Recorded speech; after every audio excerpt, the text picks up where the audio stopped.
Today we're talking about BMW.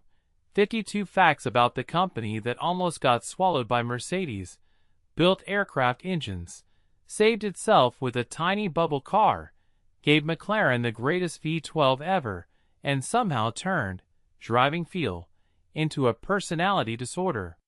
Number 1. BMW almost became part of Mercedes-Benz.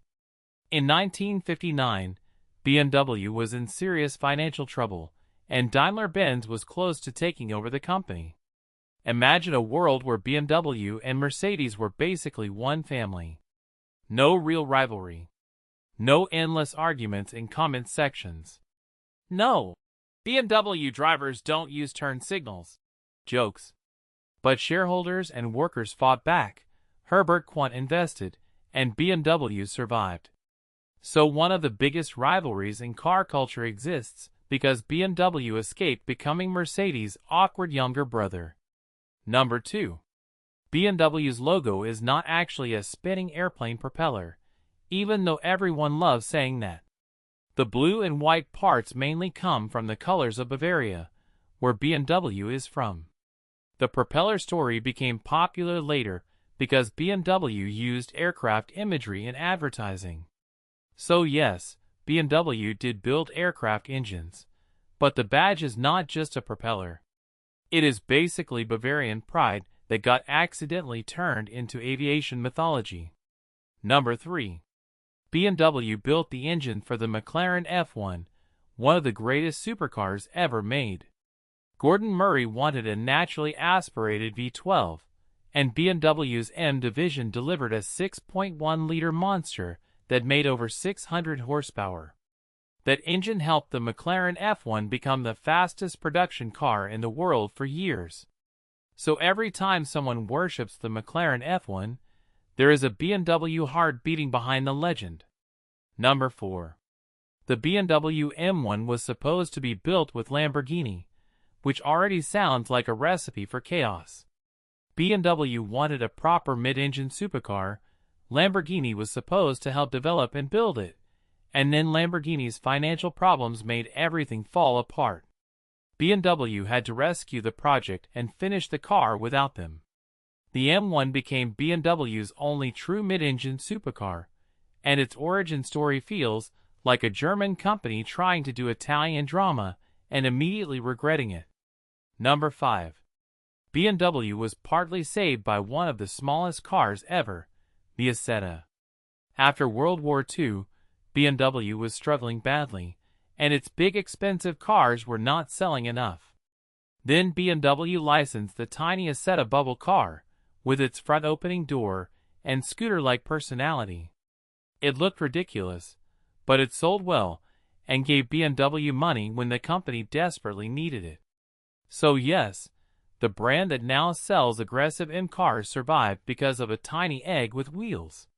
Number 6. The BMW Z1 had doors that disappeared downward into the body. Not gull-wing doors. Not scissor doors. The doors literally slid down into the car. You could even drive it with the doors open, because they were still technically there, just hiding. Most convertibles make you drop the roof. BMW made a car where the door itself said, "I'm out." Before we continue, if you enjoy videos like this, please hit the like button and subscribe to the channel. These videos take a lot of time, research, editing, and money to make, and your support really helps us keep going.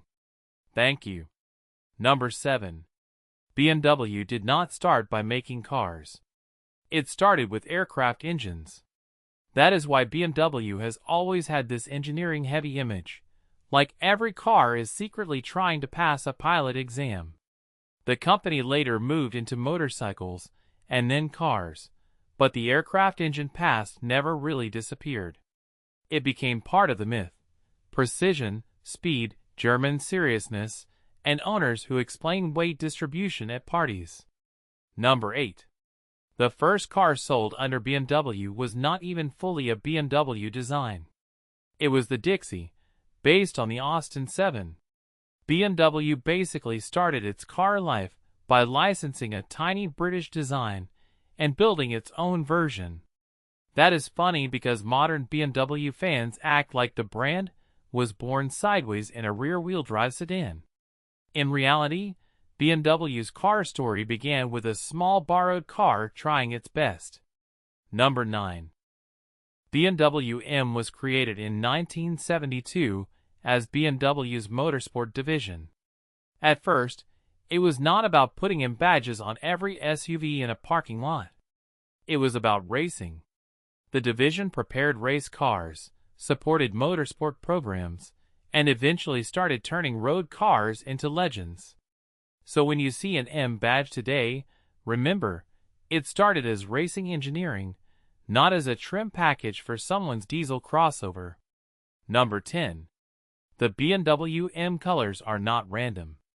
The light blue represents BMW, the red was connected to racing sponsorship history, and the dark blue or purple color acts like a bridge between them. It is one of the strongest color identities in the car world. You can see 3 stripes and instantly know somebody nearby is about to talk about lap times. Number 11. The E30 M3 was not created just because BMW wanted a cool street car. It was built for racing homologation. BMW needed a road version so the car could compete in touring car racing, and that is why the E30 M3 has wide fenders, a different body, and a serious motorsport attitude. It became a collector icon because it was not pretending to be connected to racing. It literally existed because of racing. Number 12. The BMW 2002 Turbo was one of Europe's first turbocharged production cars, and BMW made the front lettering reverse so drivers in front could read Turbo in their mirrors. That is hilarious and aggressive. BMW basically invented a factory-installed way to tell slower cars, "Move, I have boost." Number 13. BMW's kidney grille has been around since the 1930s.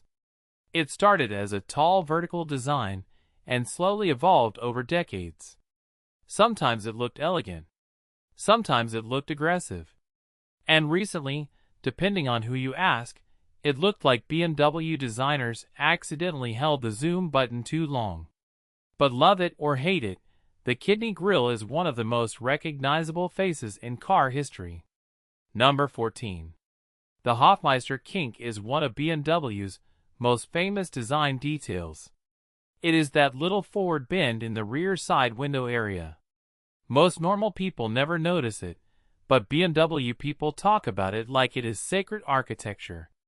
It became one of those tiny design signatures that makes a car feel BMW even before you see the badge. Number 15. The BMW 507 is one of the most beautiful cars BMW ever made, but it was also a financial disaster. It was expensive to build, sold in tiny numbers, and helped push BMW deeper into trouble. Elvis Presley owned one, which made the car even more famous later. The 507 is basically proof that beauty can be financially dangerous. Number 16. BMW made pots, pans, and bicycles after World War II. That sounds fake if you only know BMW as a luxury car brand, but post-war restrictions and economic chaos forced the company to survive however it could. Before BMW became the company of M cars and executive sedans, it had to make basic everyday products just to stay alive. Humbling, but very real. Number 17. The BMW 3 Series became the core of BMW's identity.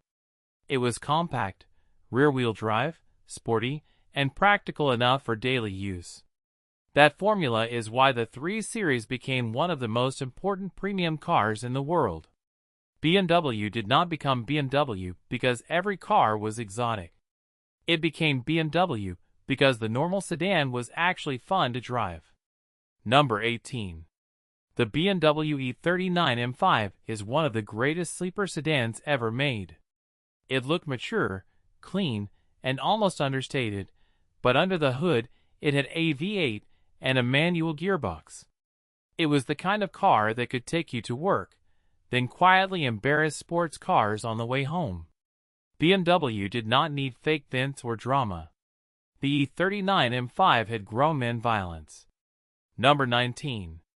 The E60 M5 had a naturally aspirated V10 inspired by BMW's Formula One era. It revved high, sounded insane, and made the car feel like a business sedan possessed by a race engine. Was it expensive to maintain? Absolutely. Did it scare owners financially? Of course. But emotionally, that engine was pure madness in a suit. Number 20. BMW once won the Formula One Drivers' Championship as an engine supplier with a tiny turbocharged four-cylinder. The BMW M12 engine was based on a production block, but in racing form it made unbelievable power. There are stories of qualifying versions producing absurd horsepower figures. Imagine looking at a little four-cylinder and realizing it has more rage than most supercars. Number 21. BMW's headquarters in Munich is shaped like a four-cylinder engine. That is not subtle. Most companies build normal office towers. BMW built a headquarters that basically says, "We are engine people," before you even walk inside. Even the building has cylinder energy. Number 22. BMW's first SUV, the X5, was called a sports activity vehicle, not a sports utility vehicle. Because apparently, SUV was too normal, and BMW had to invent a more dramatic category name. The X5 became a massive success anyway, proving that BMW could sell driving dynamics even when the car got taller, heavier, and more likely to be parked outside a gym. Number 23. BMW bought the Rover Group in the 1990s, and it became a financial nightmare. The deal cost BMW a lot of money and stress, but one thing survived beautifully: Mini. BMW eventually kept Mini, rebuilt it as a modern brand, and turned one of the messiest corporate decisions into something useful. BMW basically bought a disaster and found a cute little car hiding inside. Number 24. BMW also owns Rolls-Royce motor cars, but the way it happened was extremely confusing. Volkswagen bought the old Rolls-Royce and Bentley car business, but BMW ended up with the rights to use the Rolls-Royce name on cars. For a while, it was one of the weirdest luxury brand situations ever. Volkswagen had the factory, BMW had the name, and British luxury looked like it needed a lawyer. Number 25. The BMW i3 was way more serious than people gave it credit for.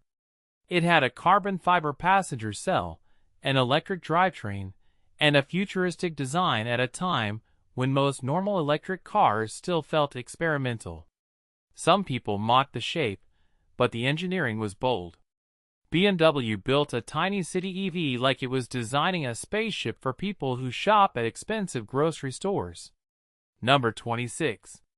The BMW i8 looked like a concept car that accidentally got number plates. It was not the fastest supercar, and some people criticized the small engine, but visually it was wild. The butterfly doors, low body, and hybrid layout made it feel like BMW was testing the future in public. The i8 was not a traditional M car. It was BMW asking, "What if tomorrow looked rich?" Number 27. The BMW M3 GTR had a V8 engine and became legendary in racing, but for many people, it is famous because of Need for Speed, Most Wanted. That blue and silver car became one of the most recognizable video game cars ever. BMW built a serious race machine, and the internet turned it into childhood trauma for anyone chased by Cross. Number 28. The BMW E46 M3 CSL is one of the most worshipped BMWs ever. CSL stands for Coupe Sport Lightweight, and BMW removed weight, added carbon fiber, changed the intake, and made the car sharper. It was not just a normal M3 with extra badges. It was BMW saying, "What if the M3 stopped being polite?" Number 29. The E46 M3 is also famous for something owners do not love: rear subframe and floor cracking issues. The car is brilliant, but if you are buying one, you cannot just listen to the engine and fall in love. You have to check underneath, like a detective investigating structural betrayal. Number 30. The BMW 1M Coupe became an instant cult car because it felt like BMW accidentally made something too good. It used parts from other BMWs, had a turbocharged inline-six, wide arches, a manual gearbox, and an angry little stance.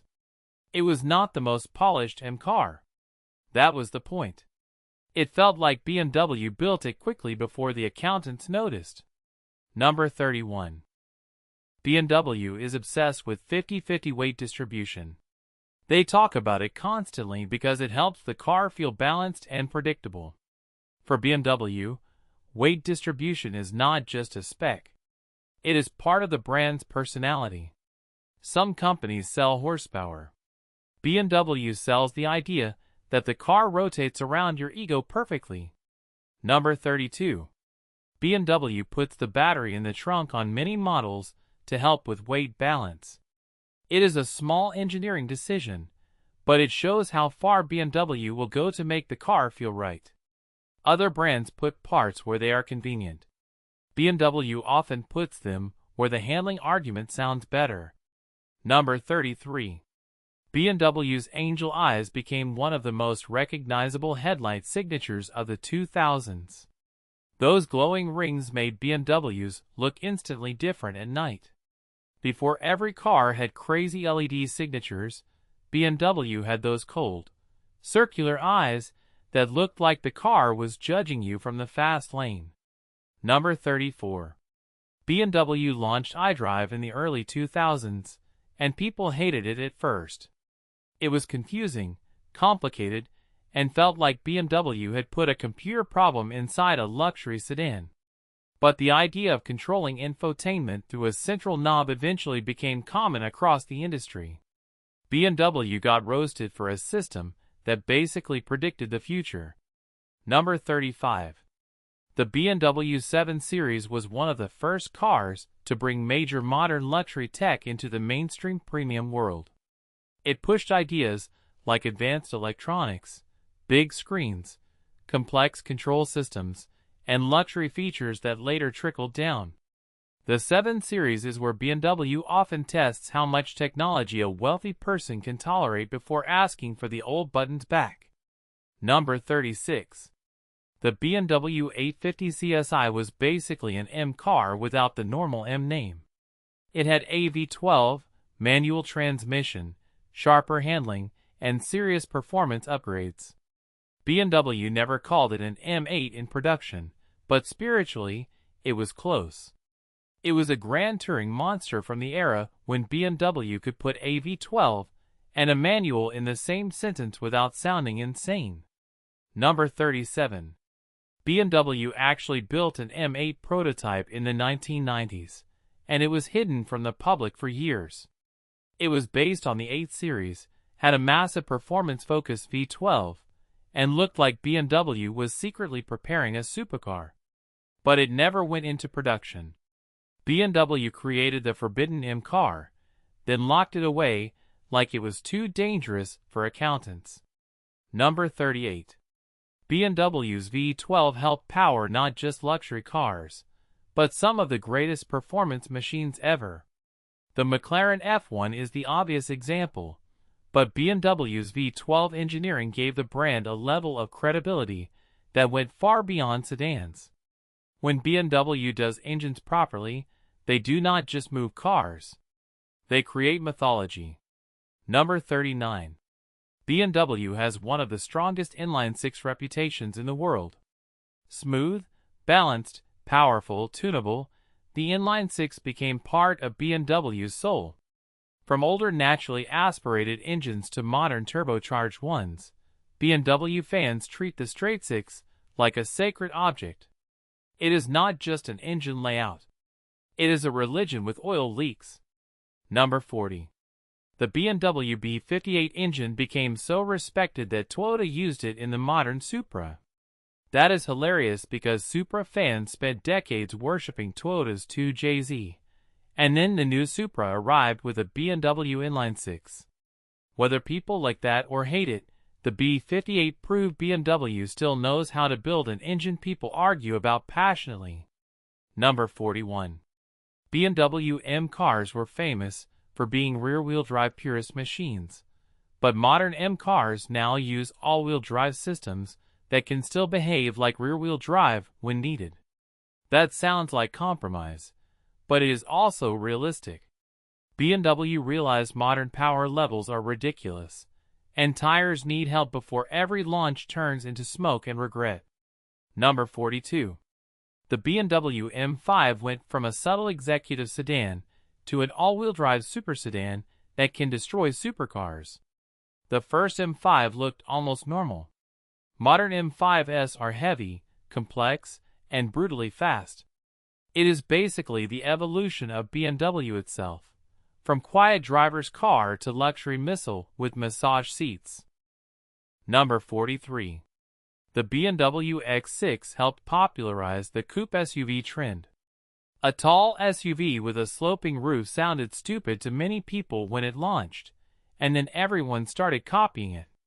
BMW looked at practicality and said, "What if we remove some of it for style?" The market said yes, and now coupe SUVs are everywhere. Number 44. BMW's M badge has spread far beyond pure M cars. You can now find M Sport packages, M Performance models, M branding on SUVs, and enough badges to make old-school fans nervous. The M badge used to mean motorsport purity. Now sometimes it means the steering wheel looks cooler.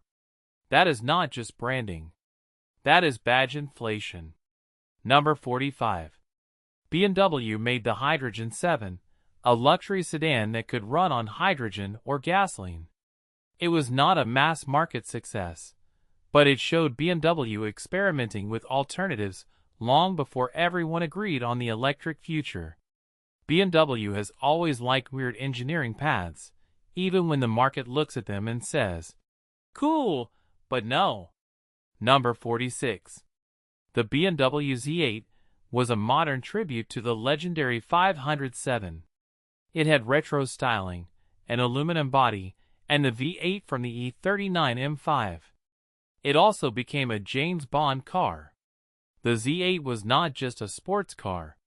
It was BMW writing a love letter to its past with a very expensive pen. Number 47. BMW art cars are some of the coolest collaborations between car culture and the art world. The project started in the 1970s, and famous artists painted real BMW race cars and road cars. It sounds like something that could have been pretentious, but it worked because the cars actually raced. BMW basically said, "What if the museum piece has tire marks?" Number 48. The BMW 328 was one of BMW's early racing legends. In the 1930s and 1940s, it won major events and helped establish BMW as more than just another manufacturer. Long before M badges and turbo sedans, BMW was already learning that motorsport could make a brand feel special. Number 49. BMW's V12 LMR won Le Mans in 1999. That was BMW's overall victory at the 24 Hours of Le Mans, and it remains one of the brand's biggest endurance racing achievements. BMW is often associated with touring cars and sedans, but when it went to Le Mans with the right machine, it proved it could win the big one. Number 50. The BMW E36 Compact used older rear suspension compared to the regular E36. That made it cheaper and simpler, but it also made the car feel different. Some people disliked it. Others turned it into a fun little platform. BMW made a budget compact car, and enthusiasts still found a way to make it weirdly interesting. Number 51. BMW drivers have a stereotype for not using turn signals, but BMW actually builds cars with plenty of smart driver assistance and safety technology. The stereotype survived anyway because jokes are stronger than facts. At this point, BMW could make the turn signal play a national anthem and people would still say owners never touch it. Number 52. BMW's famous slogan, "The ultimate driving machine," worked because it said exactly what BMW wanted people to believe. Not the cheapest car. Not the softest car. Not the most practical car. The driving machine. That one phrase helped turn BMW from a car brand into an identity. And that is the real BMW trick. They do not just sell cars. They sell people the feeling that they are better drivers than they probably are.